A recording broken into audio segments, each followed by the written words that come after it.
Hi అండి. అందరికీ నమస్తే. నేను మీ గీత. 'మై డియర్ రాక్షసుడు' పార్ట్ 46 ఇక 47, 48 లాస్ట్ ఎపిసోడ్స్ అండి. స్టోరీని ఇంక ల్యాగ్ చేయడం ఇష్టం లేక 48తో ఎండ్ చేసేస్తున్నాను. సరికొత్త స్టోరీస్ మళ్ళీ మన ఛానల్‌లో స్టార్ట్ అవుతాయి. అవి కూడా చూడండి. ఇక స్టోరీలోకి వెళ్ళిపోదాం. ఉదయం కాగానే హోటల్ వేకప్ చేసి రిషి, శంకర్, సుచిత్ర కారులో బయలుదేరారు. సుచిత్ర ఏదో మాట్లాడడానికి ప్రయత్నిస్తే రిషి సీరియస్‌గా ఆమె వంక చూస్తూ ఎవరి వాటా వాళ్ళకి ఇచ్చేస్తాను.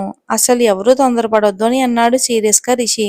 అతని మాటలు ఆమెకి అర్థం కాలేదు. కానీ మధు విషయంలో అతను బాధపడుతున్నాడని ఆమెకు అర్థమై కొంచెం సంతోషంగా అనిపించింది మనసులో సంతోషపడుతూ. నేను వేసే ప్లాన్ ముందు నీ ప్లాన్ ఎంతలే బావా!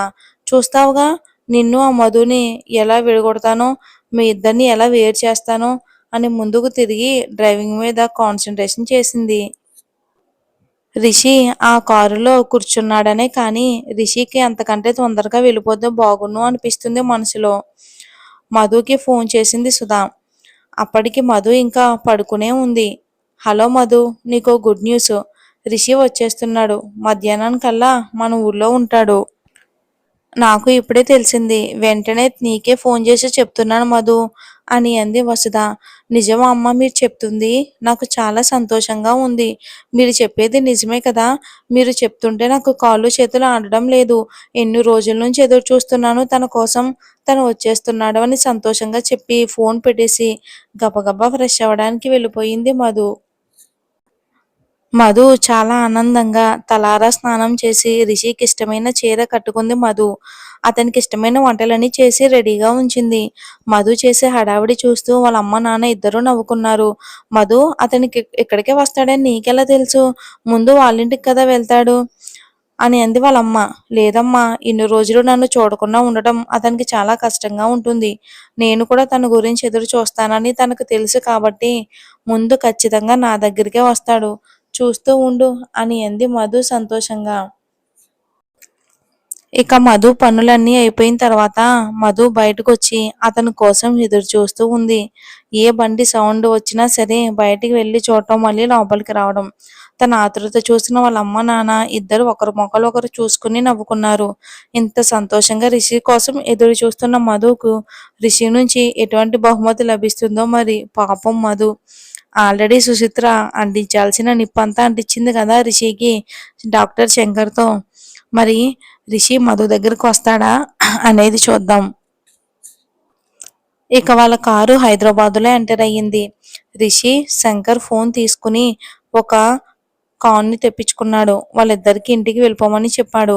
అతను మాత్రం ఆ కార్ను తీసుకుని మధు ఉండే ఏరియాలోకి వెళ్ళాడు. అతను ఎక్కడికి వెళ్తున్నాడో గమనించిన సుచిత్ర అతన్ని ఫాలో అవుతూ అతను కారు వెంట వెళ్ళిపోయింది. అతను కారు మధు ఉండే ఏరియాలోకి వెళ్లడం గమనించిన సుచిత్ర ఏం జరుగుతుందో వెయిట్ చేస్తూ ఉంది. రిషి కారు రయ్యమని దూసుకుంటూ వచ్చి సడన్ గా బ్రేక్ మధు ఇంటి ముందు ఆగింది. ఎవరు వచ్చారా అని మధు అమ్మ నాన్న బయటకు వచ్చారు. అదే టైంలో కొంచెం నీరసంగా ఉందని మధు పడుకుంది. కార్ డోర్ తీసుకుని దిగిన రిషిని చూసి వాళ్ళ అమ్మ నాన్న ఇద్దరు కూడా సంతోషించారు. మధు వాళ్ళమ్మ సంతోషంగా గబగబా లోపలికి వెళ్లి మధుని లేపి తీసుకుని వచ్చింది. రిషి వచ్చాడని తెలుసుకుని మధు గబగబా నడుచుకుంటూ వస్తుంది వెనక నుంచి. వాళ్ళమ్మ నెమ్మది నెమ్మదిగా అని అంటూనే ఉంది పక్క నుంచి. అయినా సరే మధు వినకుండా గబగబా వెళ్ళింది. ఈ కళ బయటికి వచ్చిన మధు రిషిని చూసి ఒకరు మొఖాలు ఒకరు చూసుకున్నారు ఇద్దరు. మధు మొహంలో బాగా నీరసం కనిపించింది రిషికి. ఆ భాషను చేయించుకుంది కదా, అందుకే ఆమె నీరసంగా ఉంది అనుకున్నాడు రిషి. మళ్ళీ అతనే నా బిడ్డని చంపేసిన దాని గురించి నేనెందుకు ఆలోచించాలి అనుకున్నాడు. కారు దగ్గర నుంచే అతని దగ్గరికి మధు పరిగెత్తుకుని వచ్చింది. అతని ముఖంలో ప్రేమగా చూస్తూ అతన్ని గట్టిగా హత్తుకుంది. కానీ రిషి మాత్రం అలానే బొమ్మలా నిలబడిపోయి ఉన్నాడు. అతను వచ్చిన ఆనందంలో మధు ఇదేమీ పట్టించుకోలేదు. ఆమె కళ్ళల్లో నీళ్లు ఆనందంతో వచ్చాయి. ఆమె కళ్ళలో నిజాయితీ కూడా అతనికి కనిపించలేదు ఆ క్షణం. కన్నా వచ్చేసావా? నాకు తెలుసు నువ్వు ఇక్కడికే వస్తావని, నా కోసం వస్తావని అని అంది మధు కంటి నిండా నీళ్లతో. అతన్ని పట్టుకున్న ఆమెను కొంచెం దూరంగా నెట్టి అసలు నేను వస్తానని అనుకోలేదు కదా అని అన్నాడు రిషి.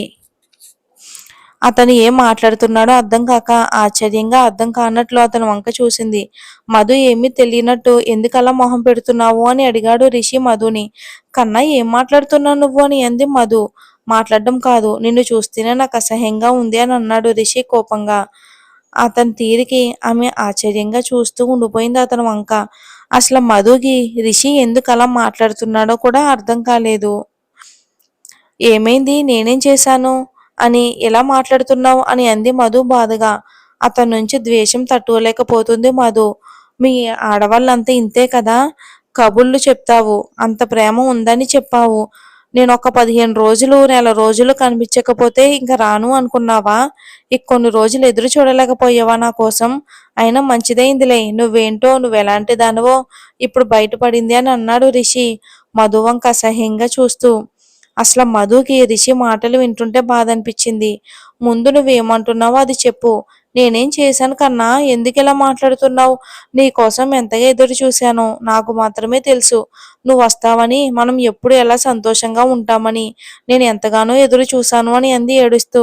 ఇదంతా మధు అమ్మ నాన్న అక్కడే ఉండి చూస్తున్నారు. కానీ రిషి ఎందుకు ఇలా మాట్లాడుతున్నాడో అసలు వాళ్ళకు కూడా అర్థం కాలేదు. అసలు రిషి అలా మాట్లాడుతున్నాడంటే మధు నమ్మలేకపోతుంది. అలా చూస్తూ ఉండిపోయింది. ఎదురు చూసావా నా కోసం? ఎదురు చూసావా? నేను రాననుకుని మీ అమ్మ నాన్న బలవంతం పెట్టేసరికి నా బిడ్డని చంపేశావు కదే అంటూ కోపంగా ఆమె చెంప మీద కొట్టాడు రిషి. అసలే నీరసంగా ఉన్న మధు అప్పటికే బాధగా ఉన్న ఆ ఆ రిషి దెబ్బకి నేల మీద పడిపోయింది. అతనన్న మాటకి, అతను కొట్టిన దెబ్బకి షాక్ అయిపోయింది మధు. అతని వంక చూస్తూ ఏడుస్తుంది. మాటలు రాక బాధతో అలా బొమ్మలా నిలబడిపోయింది. అతను అలా మధును కొట్టేసరికి వాళ్ళ అమ్మ నాన్న పరిగెత్తుకుంటూ తన దగ్గరకు వచ్చి ఆమెను పట్టుకున్నారు. రిషికి ఆమెను కొట్టినా కానీ ఇంకా కోపం తగ్గకపోవడంతో ఆమె దగ్గరికి వెళ్ళి ఆమె భుజం మీద గట్టిగా పట్టుకుని పైకి లేపాడు. మధు పట్ల అతను ప్రవర్తిస్తున్న తీరికి ఆమె తల్లి తండ్రులు ఇద్దరు ఏంటి బాబు అని గట్టిగా అడగగా, మీరు మధ్యలోకి రావద్దు అని వేలు చూపిస్తూ మనకి గట్టిగా అరిచి వార్నింగ్ ఇచ్చాడు వాళ్ళకి. అతను కోపంగా అలా అరిచేసరికి వారిద్దరూ కూడా ఒక్కసారిగా భయపడిపోయారు. అతని ప్రవర్తనకి మధు ఇంతకు ముందు రిషి కనిపించాడు. ఆమె కూడా ఈ గొడవకి చుట్టుపక్కల అందరూ కూడా బయటికి వచ్చి చూస్తున్నారు. మధుకి ఇదంతా చాలా బాధగా అనిపించినా రిషితో మాట్లాడడానికి కూడా ఆమెకు భయంగా అనిపించింది. మధు కొంచెం ధైర్యం చేసి అతని దగ్గరికి వెళ్ళి నేను చెప్పేది అని ఇంకేదో చెప్పబోతూ ఉండగా మధు గొంతుకు గట్టిగా పట్టుకున్నాడు రిషి. మధుకి చాలా నీరసంగా ఉంది. ఒక పక్క నుంచి చాలా బాధగా కూడా ఉంది రిషి ఇలా చేస్తున్నాడని. అతన్ని ఆపడానికి చుట్టుపక్కల ఎవరైనా రావటానికి కూడా భయపడ్డారు. అతని కోపాన్ని చూసి అతను అలా తన గొంతు పట్టుకుంటుంటే బాధతో గిలగిలా కొట్టుకుంది. మధు అయినా కానీ అతని కళ్ళల్లోకి ప్రేమగా చూస్తూ ఉంది. ఆమెను దగ్గరికి తీసుకుంటాడేమోనని ఇంకా ఆశతో, ఆమెను నమ్ముతాడేమోనని పిచ్చి నమ్మకంతో మధు. ఒక్కసారి రిషి మీద ఉన్న ప్రేమంతా అసహ్యంగా మారిపోయింది మధుకి. నన్ను ఒక్కసారి కూడా నమ్మలేదు, ఎందుకు ఇలా చేస్తున్నాడు అని. అయినా సరే రిషి మనసు కరగలేదు. కాసేపటికి ఆమెను వదిలేసి, ఛీ, నీలాంటి లో క్లాస్ వాళ్ళందరూ ఇంతే. డబ్బున్నవాడు ప్రేమ పెళ్లి అనగానే ఒప్పేసుకుని అన్ని భోగాలు అనుభవించాలి అనుకుంటారు. తీరా వాడికి ఏదైనా కష్టం వచ్చినప్పుడు మాత్రం వాడిని వదిలించేసుకుని వాడు రాడు, ఇంక అవసరం లేదనుకుని మీ దారి మీరు చూసుకుంటారు. కానీ నువ్వు మాత్రం అలాంటి దానివి కాదని నమ్మాను. కానీ నువ్వు కూడా అటువంటి దానివే అని నిరూపించుకున్నావు. నీ బుద్ధి చూపించావు. నీకు బజార్ దానికి పెద్ద తేడా ఏమీ లేదు అన్నాడు మధు వంక అసహ్యంగా చూస్తూ. నేల మీద పడి ఉన్న మధు అతని మాటలు ఇంక వినలేక రెండు చెవులు గట్టిగా మూసుకుంది తన చేతులతో. పాపం మధుని అర్థం చేసుకోకుండా పాత రిషిలా మారిపోయాడు. ఇప్పుడు మరి మధు పరిస్థితి ఏంటి? మరి ఏం చేస్తుంది? రిషి తనని అర్థం చేసుకుంటాడా? మధు వాళ్ళ నాన్నకి కోపం వచ్చి చెయ్యెత్తి కొట్టపోయాడు. అతని చేతిని పట్టుకుని అతన్ని కూడా దూరంగా తోసేశాడు. మధు వాళ్ళమ్మ ముందుకు వచ్చి అసలు ముందు చెప్పేది నువ్వు ఒకసారి వినొచ్చు కదా, నువ్వు అనుకున్నది నిజం. కానీ వాళ్ళమ్మ ఇంకా మాట పూర్తి చేయకుండానే మధు గట్టిగా వాళ్ళ అమ్మని ఆగమ్మా అని అరిచింది. ఇంక ఒక్కసారిగా చెప్పేదల్లా కూడా వాళ్ళమ్మ ఆగిపోయింది. ఇక నెమ్మదిగా లేచి నుంచుని మధు రిషిని చూస్తూ తన రెండు చేతులు జోడించి, ఇంక చాలు, నువ్వు నా జీవితంలోకి వచ్చి చేసింది ఇంక చాలు, ఇక భరించడం నా వల్ల కాదు అంటూ ఆమె ఏడుస్తూ చెప్పింది. ఆపు నీ నెగనాచి మాటలు. చేసిందంతా చేసి మళ్ళీ కబుర్లు చెప్తున్నావా? రేపొద్దుట కల్లా నువ్వు ఈ ఏరియాలో ఉండటానికి వీల్లేదు అని రిషి అన్నాడు. నువ్వు ఈ ఏరియాలోనే కాదు, అసలు ఈ ఊళ్ళో ఉండడానికి కూడా వీల్లేదు. నా ఆఫీస్‌లో ఇక నీకు ఉద్యోగం లేదు. నా మనసులో ఇక నుంచి నీకు చోటు లేదు. నీకు నా భార్యగా ఉండడానికి అర్హత లేదు. నువ్వొక హంతకురాలివి అన్నాడు కోపంగా. మధు ఇంక సమాధానం చెప్పలేక వ్యక్తిని చూస్తూ ఏడుస్తూ ఉంది. ఆమెకు సమాధానం చెప్పాలని కానీ మాట నోటి నుంచి పెగల్లేదు. ఎందుకంటే రిషి అన్న మాటలకే తను షాక్‌లో ఉండిపోయింది. ఈ జన్మలో ఇంక నీ మొహం నాకు చూపించకు అని వేగంగా కారులో కూర్చుని కారును ముందుకు దూకించాడు. అతని కారు వెళ్ళిన వేగానికి రేగిన మిగిల్చిన దుమ్ములో మధు అలా నిలబడి ఉంది. చుట్టుపక్కల వాళ్ళందరూ కూడా మధుని చూసి రకరకాలుగా మాట్లాడుకున్నారు. డబ్బున్న పిల్లవాడు కదా, అందుకేనేమో ఏదో మోసం చేసి ఉంటుంది ఈ అమ్మాయి అని కొంతమంది.